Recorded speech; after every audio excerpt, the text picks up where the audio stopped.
Spectacular Sunday, everyone. Welcome once again to another life changing edition of Faces of Resilience. This is Furley Almonte, your host. Well, we bring to you many different experts, many different extraordinary people with amazing stories of resilience on this podcast. Not only have they turned their mess into their message, but they are transforming lives in so many different ways. But let me tell you something.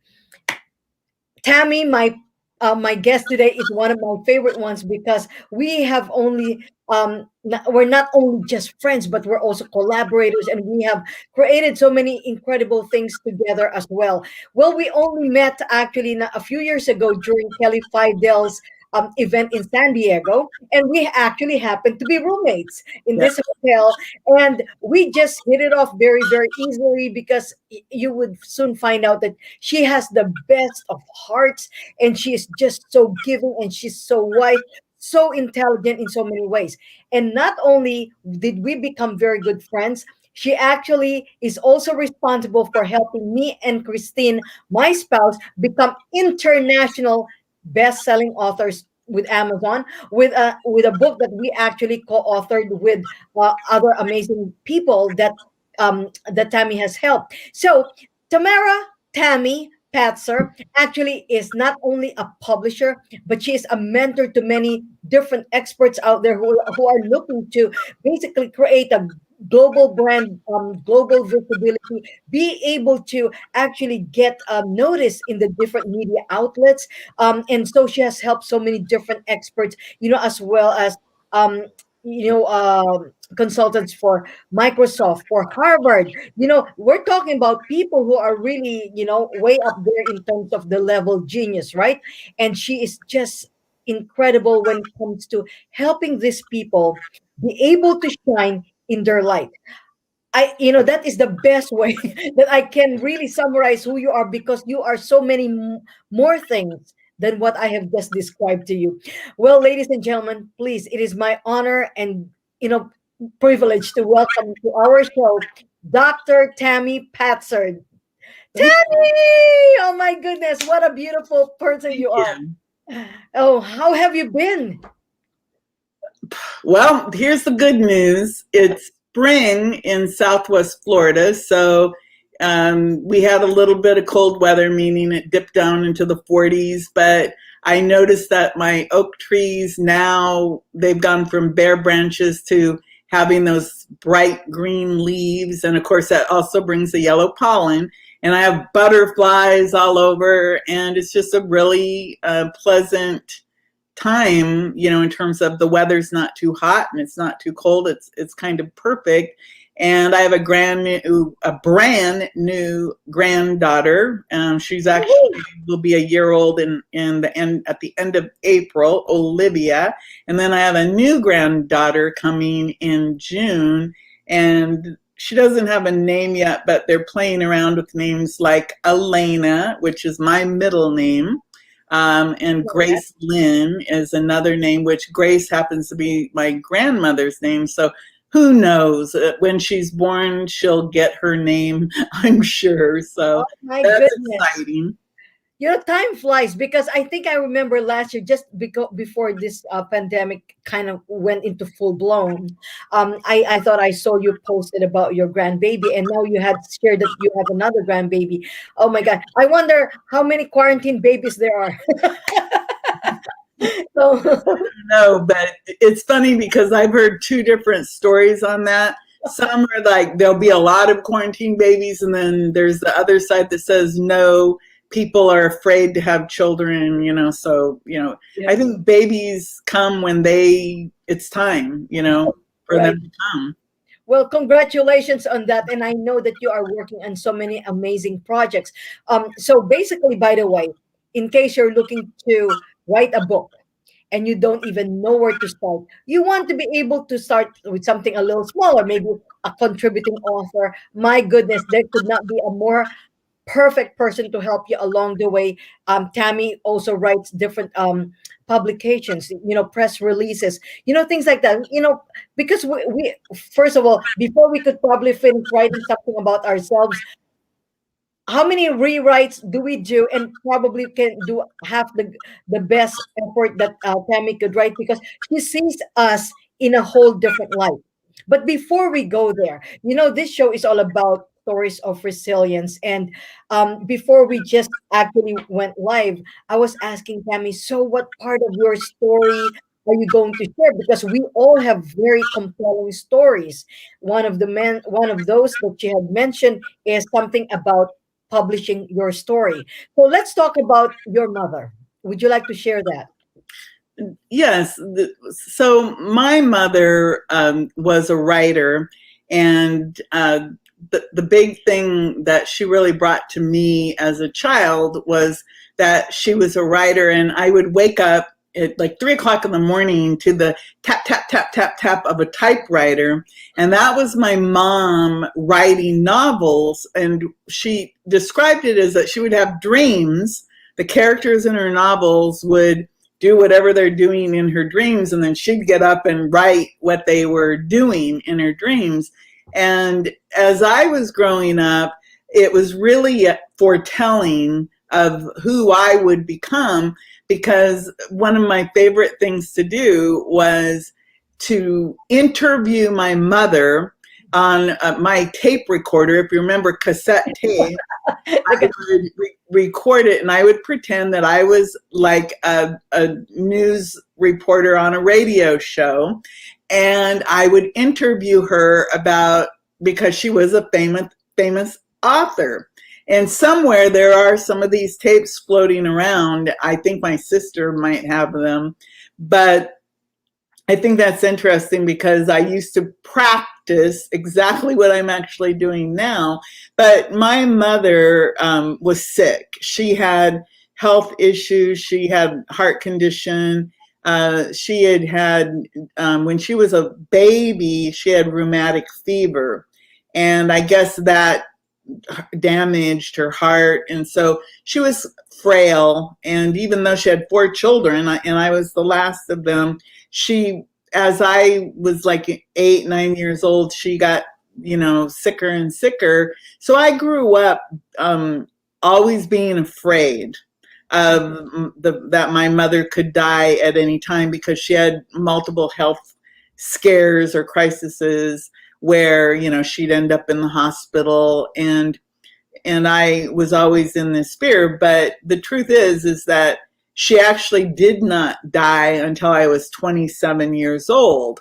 And by that time, we had moved to Florida. But when I was a little girl, my mom used to give me her manuscripts. Remember, back then there was no internet, and Yes. you had to have an agent, and all the publishers were in New York City. So she would give me her manuscript, and it would be wrapped up in the manila paper, I can just imagine like a brown brown paper, paper. Yes. and it would be addressed to some publishing house in New York, and I would take that down to the post office. We lived on Main Street in Philomath. Post office was probably 2 blocks away, and I would take it down there, and I would put it up on the counter, and the postman would look down at me through his glasses and ask me what I wanted to do. And I'd say, oh, I need to mail it, to New York, and it needs to be insured. And of course he would say, well, how much do you want to insure it for? And I would say $1 million because, and I don't know what he did, but he would, insure it for whatever. But that tells you how much that manuscript, I lived in a small town back then, 2,000 people. There were probably more people on the Titanic than there were in Philomath, where I grew up. But that tells you that the idea was that these writings were going to be literally our ticket out of town, because it was just a small lumber town. My dad was a saw filer, and most of the town was blue collar workers. They all worked at the lumber mill. Well, over time, we did end up moving to Florida. And in 1985, my mom got an agent, and they were like this close. The book had been accepted. It was going to get published. and my mom died. Oh. So there I was. Like I said, I was 27 years old. I had a daughter at the time who had just literally turned 7 on 2 days after my mom passed away. And it was just this really stressful time. And there I was with my mom's manuscripts that by that time she had like 2 novels, like many, many short stories, lots of songs, and just a lot of things. And they all fit into a container, like a 30-gallon plastic tub container. Well, over the years, this was 1985, I hauled my mom's writing literally across the country. I brought it, sent it to Oregon, brought it back to Florida because I kept trying to go back to Oregon because, I was in Florida all by myself at that time because my dad, as soon as my mom died, went back to Oregon. So I kept thinking I should go home. Well, Florida had me and would reel me back because as soon as it got cold, I'd want to go back to Florida. But the years went by, and of course, if you look at 1985, technology was just, the computers were just starting, Apple computers and computers.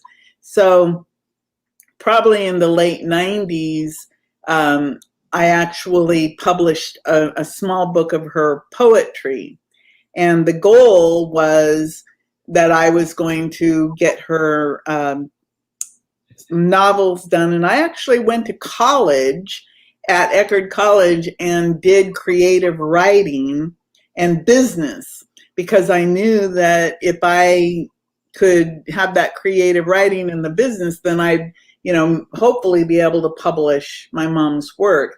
So finally, we go into the 2000s and real life kept knocking me down, and making it so I couldn't really work on her stuff. But what did happen is in 2012, I almost lost my house. And here I had all my mom's work. And so I gave it to my sister at that point. And here's the good news. And it's kind of painful in a lot of ways because I was not able to get the work done for my mom's legacy to finally get it published. But my sister had the time and she actually did publish it. So now 2 of my mom's novels are on Amazon published. So that does not happen. I'm having echo. I'm not sure why I'm having echo. So like overnight success does not really happen overnight, as you can very well see. Like the mother of Tami, actually, it took years and years before her work and her legacy actually came to life, so to speak.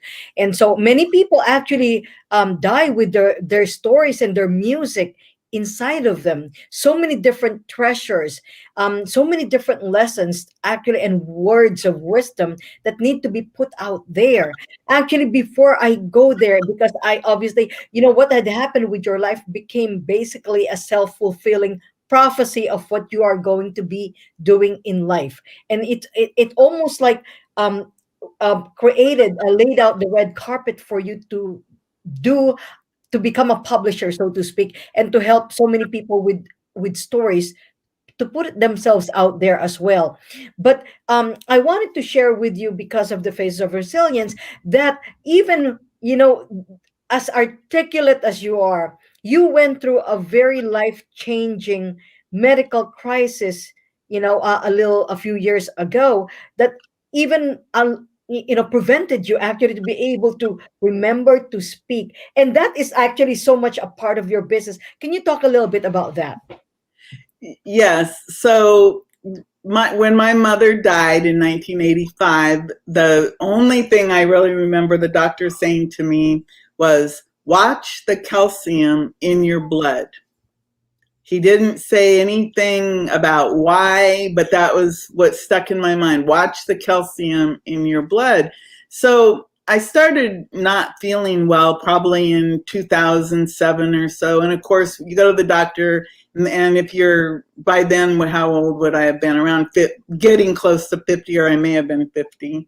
So what do they tell you? Oh, you're just getting older, because I'm saying, gee, I can't remember anything. I'm having trouble with words. I feel depressed. I ache all over. My body just hurts down to the bone. And oh, it's nothing, you're just getting older. And so Things like about getting I older, was right? very just, it's like, okay, well, this doctor sucks. Oh, my blood pressure kept going up and down. And it's like, why? Well, I'm one of these people that, here's what happened that really freaked me out. I all of a sudden, like, let's say that I wanted to say, Burley, you've got a beautiful hot pink blouse on. And I'd say, Burley, you've got a beautiful lid. Everything became a lid because I couldn't find the words. And I'm like thinking to myself, oh my God, I think maybe I have early onset Alzheimer's. Maybe, I'm losing it. I had no idea. So like I said, all I could remember was watch the calcium in your blood. So I go to the doctor, and of course I didn't have insurance, so they didn't do any blood work because they were like, you can't afford it. So at that point, I went ahead and got my own blood work done through one of those companies online where you can order blood work, and then you go to your local LabCorp or Quest or whoever, and I get the blood work back and everything looked good. The calcium in my blood was 10. What's normal? And for somebody who's 50, it should not be more than 9.9. Mm-hmm. However, if you take that to a doctor, they'll say, that's just a little bit high. But the truth is that little bit high is actually a sign that your parathyroids may be off. And a P-A-R-A, thyroid, it has nothing to do with your thyroid. It's literally, you have 4 little teeny parathyroids, and they're the size of about a grain of rice. Mm-hmm. And they could get a tumor on them, not cancer. It's very rare for them ever to get cancer, but they can get a tumor, which basically either makes them hyper, overactive, or hypo, underactive. Well, so I went and I looked up, well, what does this mean if your calcium is 10 and above, and for someone my age, which at that time I think I was 54, 55. And it says it could be parathyroid, but you need these other tests. So I started to do the research online, and the tests I needed was vitamin D, and then a PHT test, which is your parathyroid hormone test. So I ordered those. My vitamin D was 18, which is low. Low normal is like 30. So my vitamin D was low, and then my parathyroid hormone was high. And so I put 2 and 2 together, all my symptoms. I looked it up, and I actually found a parathyroid specialist in Tampa, Florida. And I sent them my blood work, and they said, yes, your blood work indicates you have a parathyroid tumor. It could be 1, it could be all 4, but most people only have 1. So I actually figured out how to get up to Tampa, and I had, what they do is they literally, do a bunch of tests on you right before the operation to find where the tumor is, because these tumors can end up moving. It could have been here, it could have been anywhere, but I have a scar right there, and it was somewhere in here. And sure enough, I had a parathyroid tumor that they removed, and it looked like it was the size of a big fat olive or a grape. It was pretty big. They said it was at least 10 years old, and it Oh, was pumping out 2,327 parathyroid hormones when normal is like 40. oh my gosh. So this thing was just going to town. And the magic of this and why this is so important is I actually have saved at least 3 people I know, 2 girls I went to high school with in Philomath, my best friend Cindy, and then another girl. They had parathyroid tumors too. Oh And my I goodness. told them about, hey, check your calcium. But what was really magical, because like I said, I had achy bones, I had memory loss, I had depression, I had the starting of kidney issues, because basically parathyroids take about 10 to 15 years off of your lifespan. So, that's quite So the worst that could happen is you could die 15 minutes earlier. 15 minutes, 15 right, years 15 years earlier. So that means earlier I'd than. miss out on my grandchildren like my Oh, mom did. wow.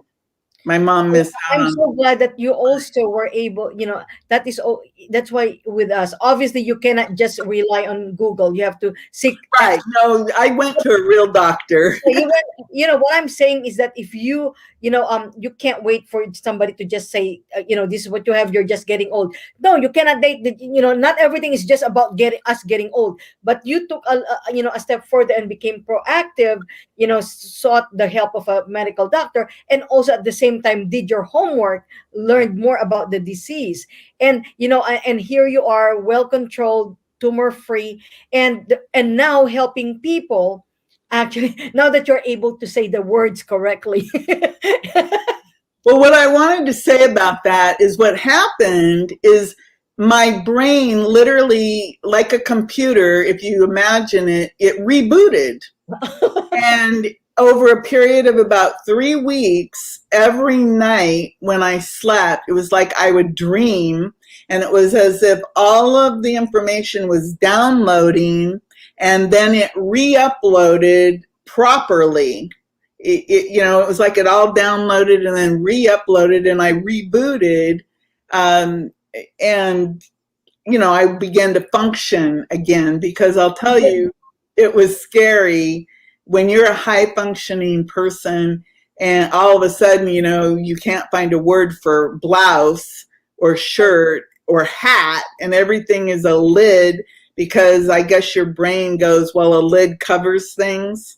Yes. I guess that's how I came up with that go-to word, because I remember I would call everything a lid that covered things. Like it didn't matter what it you, was. that I know there's a book about the law of the lid, but actually that would be a great title for a book for you, because it would give a whole different insight on this. That would make a really good book, because I'm telling you, first of all, I love the fact that how you described, like, everything almost like was rebooted. Everything was pretty much uploaded to you again in the proper way, and like, you're able to think right again, because it could be scary for most people. You could a doctor could just tell you, oh, you have early signs of dementia, right? And if you don't challenge that diagnosis, you could end up taking medication for dementia, and also at the same time you have taken years of your own life. So thank you so much for sharing that. That is very powerful. So guys, check your calcium. And if you have low D, don't think that the answer is, oh, you have low D, load up on D, because if you have a parathyroid tumor, taking vitamin D will harm you. It's actually the way your body is trying to control the calcium overload by making your D lower, because that's connected to your calcium. So you really have to look beyond. And you said it, you have to work in concert with the doctor, but they do not know everything, especially a general practitioner, and even specialists. If you've ever gone to a specialist, you know that they will only like if you go to the heart doctor, all they know about is the heart. They don't know about anything else. What is the So thyroid be doctor careful. called? What kind of specialist is a thyroid specialist? Parathyroid, I think it would be an Oh, endocrinologist. endocrinologist. Yeah. Okay. All Uh, right. Again, don't confuse parathyroid with thyroid. They're in the similar location, but they do totally different Thing. things. And parathyroid is calcium. Oh, Um, goodness. and That is one unique lesson we've not learned yet right, from resilience. So, so you, first of all, like the two lessons already you've said that, your work, your words and your work needs to be published before you die. Okay. Um, yeah, the legacy. If you have a legacy, again, don't be afraid to record it, to write it. You don't have to actually write anything. You literally can talk it into existence and yeah. record it. And that's the way that I actually did my first books, Women Innovators, that you and Christine were involved in, was through doing interviews and then transcribing them and then editing those transcriptions from there into a whole book series. Yes. And that, I think about that. I have all those beautiful interviews How that many volumes did you make? of Women Innovators. I did 8, and then I did 2 special editions. One was Self-Made Women or Woman, and the other one was Big Message, Big Mission. So I had a total of 10, and then I've gone on to help many, many people who've written their own books to bring them into the international best-selling status. And I just did one that I'm really very proud of, my that I was involved, because it's a book called The Audacity Code by Juanita B. Johnson. And what it is, it's unknown stories of African Americans in history. And that particular book, I didn't have anything to do with actually helping her write it or publish it, but I did her bestseller campaign. And the beauty of that was that I had her campaign set up, and this just happened February 17th. I started in the morning, and then she had her big party at 7 p.m. that night for the launch. And on that day, I was able to report to her, hey, you have 18 number one bestsellers, 8 of number one bestsellers, and 10 number one hot new releases, or 18 different categories. That's awesome. And And it's Black History Month. yes, So yeah, and so, that's why I'm so, congratulations to Juanita. Um, yeah, that's why I'm so happy about that, was because I got to uplift Black voices in just a little small way. And yeah. that, And I you love are, to uplift people. Tammy, you are really awesome at what you do. I just want to take this moment to share my experience and Christine's working with you. Okay. So first of all, like we all have a story. We all have some kind of an expertise. It may not be like an inspirational story, but it could be an authority or expertise segment that you want to share. And so the cool part about it is that if you try to write it yourself, believe me, you will never ever very seldom do you actually would be able to finish it, because you will find you keep rewriting it forever and ever. Whereas what Tammy does is that she makes it so much easier for many of us. Like, say for example, for the first volume, woohoo! And so I'm actually very happy because I was on the first volume, and my quote actually was on the cover, because we have to define what a woman innovator is. So women innovators, leaders, makers, and givers. So, and we became international best-selling authors. And like oftentimes we have a story or an expertise to share, but we do not know how to put it out there. We don't know how to write it. We don't know the mechanics of the and the intricacies of publishing, of getting our message, our book, our product out there so that it becomes an international bestseller. How did we end up actually in different major network stations, right? I was like, I was so happy to actually see my where did we get published? Huffington Post, right?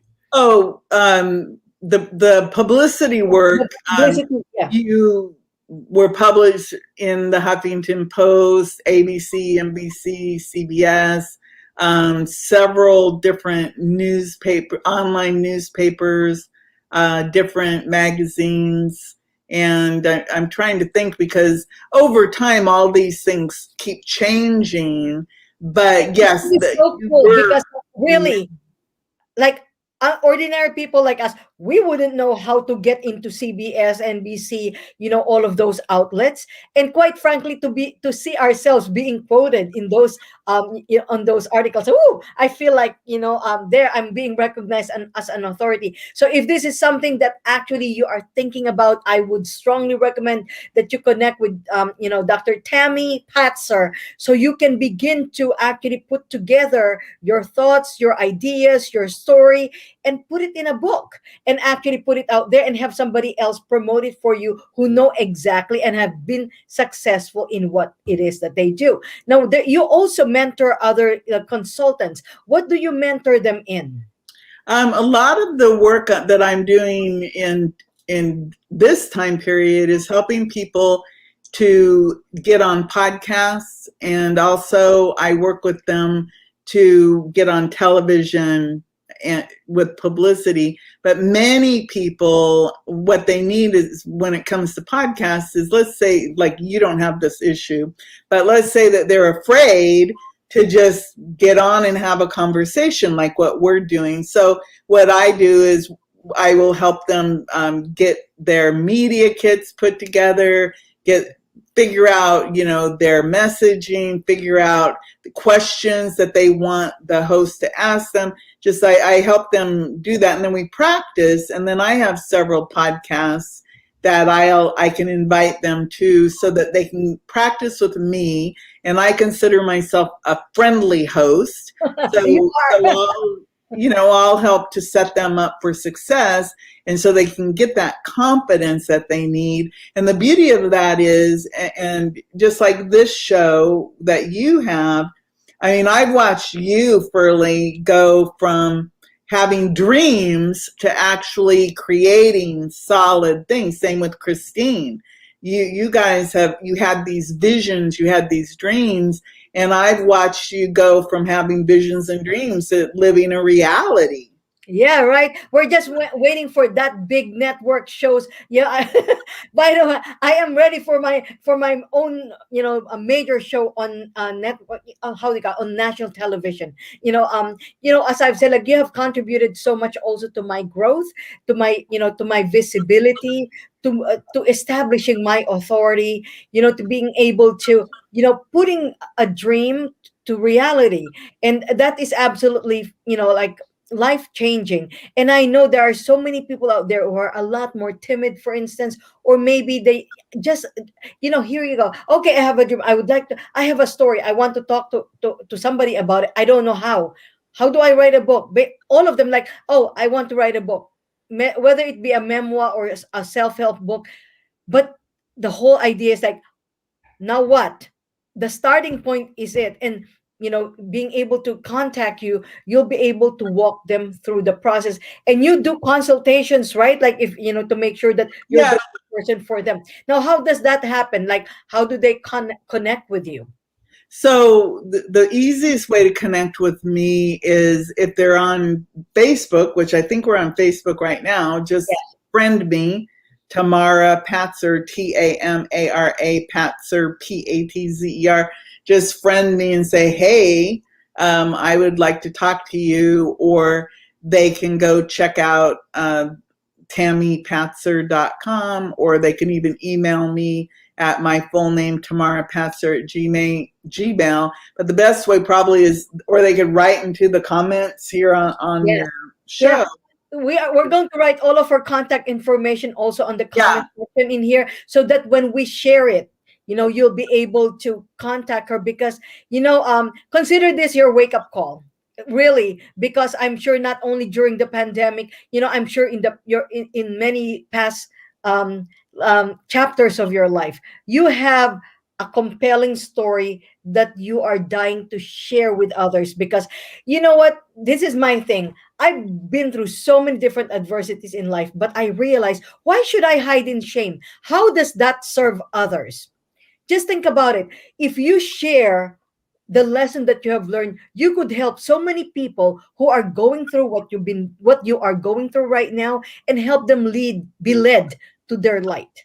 You will be able to share with them the tips, what you felt. You can give them the voice that, hey, listen, you're not alone. I just want you to know I've been through that as well, and I know exactly how you feel, but we can get through this. For all you know, they could begin a coaching career, right? Eh, Yes, and what I would say, number one, I do these consultations at no charge. So what do you have to lose? Nothing. A little, some time.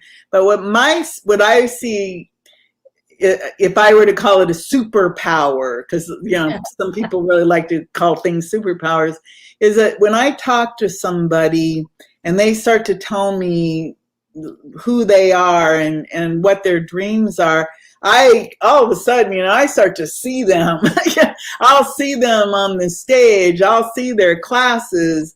I'll see the courses that they could produce. I'll see like how they're able to create a foundation to make money doing with some of their dreams.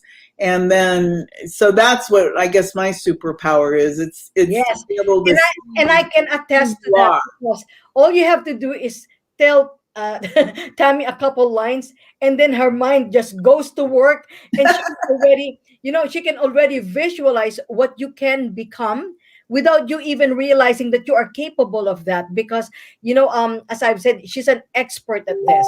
And oftentimes, we know, when we do not know what we don't know, obviously, we have this, like a horse's shield, right? Because we don't see far beyond our vision. And that is what you do. You help people see what they are capable of becoming. You help them see their possibilities.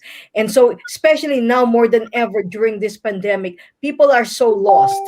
People do not know what to do now that they're, say for example, they've lost their jobs, their careers are on life support, so to speak. They don't know where to go from there. Maybe you need another insight, another perspective. And just like what Tammy said, that is her superpower. Tammy, you said that, by the way, guys, this is free consultation. What have you got to lose? Really, the worst, not even the worst thing, the best thing that could come out of it is that you're going to find a brand new chapter of your life that you're going to step into and could possibly write about. So if it's not a good fit, it's not a good fit. What have you lost? 15 minutes of your time? But chances are you will find so much more than what you ever imagined. So I can attest to that. Look at me. This is living proof of Tammy's work. Right? So anyway, let's so friend, it will be under Tamara Patzer, Patzer, or Tammy Patzer. Friend her on Facebook, and I would suggest that you follow her on Facebook, because she writes very good content. You can also watch how she promotes the people that she works with. And I am telling you, you could not have a more nurturing coach, mentor, and collaborator with Tammy. Oh, thank you. Tammy, any last words of wisdom before we go? Just that if there is some upheaval in your life, take this time to see that it's an opportunity for, like, let's say you lost your job. Well, this is an opportunity to look at other avenues because you have time. to look at it that you wouldn't have had before. So just kind of look at the world from this new perspective that, it's not always a bad thing when we have this big disruption in our life. Sometimes, like I think, Pearlie, you said it, you said, this is a wake up call for you. And I think it's a wake up call for the whole world. And if you are interested in writing a book, or if you've already written a book and now you're going, now what? Talk to me, because I'm a really expert in the now what part of all of this, because many times people, they've got a book and they're sitting on it going, well, yeah, I wrote my book. There's nothing happening. Now what? And we can talk about how to take that book you may have already written and published and put your heart and soul into, how to use it to create a new foundation for whatever your next chapter may be. So awesome, so awesome, really. I love that what you just shared. This moment, now that you have time in your hands, it is that time to reflect on your now what. Oh, I love that. Actually, that should be like another podcast for you. So now what? Yeah. That's a cute title. Actually, I love it. Now what? Right. So Now thank you so very much. to tell you the truth, the ladies from Women Innovators that's how I realized it was, because I had all these women. Back then, I had 68 women raise their hand in like 24 hours to be in Women Innovators. And then everybody became international bestsellers. The next question was, now what? Exactly. And the cool thing is that when I go back and talk to the women I worked with then, so many of them, they still use the interviews that I did with them, which is good. That says a lot that it was a good interview. But they've all gone on beyond. Some of them have become coaches. Some of them are mentors. Many of them have gone on to publish their own series of books and to do a lot more work. So it's a stepping stone, but again, like you said, Pearlie, if somebody wants to just ask me some questions, back in the day, everybody, because think about it, I figured out I had a parathyroid tumor. I dig. Everybody, when they wanted to know something, it's always like, ask Tami, because it's funny, this is Faces of Resilience, because they always said, ask Tami, because they knew that I'd probably been through it and knew what to do, or if I hadn't been through it, I could figure out how to help them. Yeah. And so they would always say, ask Tami. Yeah. So I am telling you, Christine and I are so blessed to have you as a friend and as a mentor. You have been such a crucial part of our lives in being able to become international best-selling authors. And I know that your heart is like, you wear your heart on your sleeves, and you actually truly are an expert in what you do, and you're definitely very passionate about this, and you actually follow through. And I'm telling you, so don't take my word for it. I would suggest that you also interview Tami, and you would see what I am talking about and how your life could change in just one phone call. All right. Thank you so very much, Tami, for spending your Sunday afternoon with us. Stay well. And everybody out there, make sure you check your vitamin, your your calcium.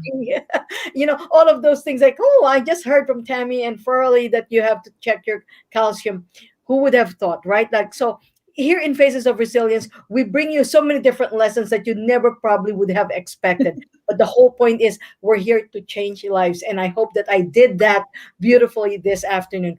Okay, until next time, this is Pearlie Almonte, your host for Faces of Resilience. Take care now. Bye-bye. Bye, everybody. Thank you so much, Pearlie.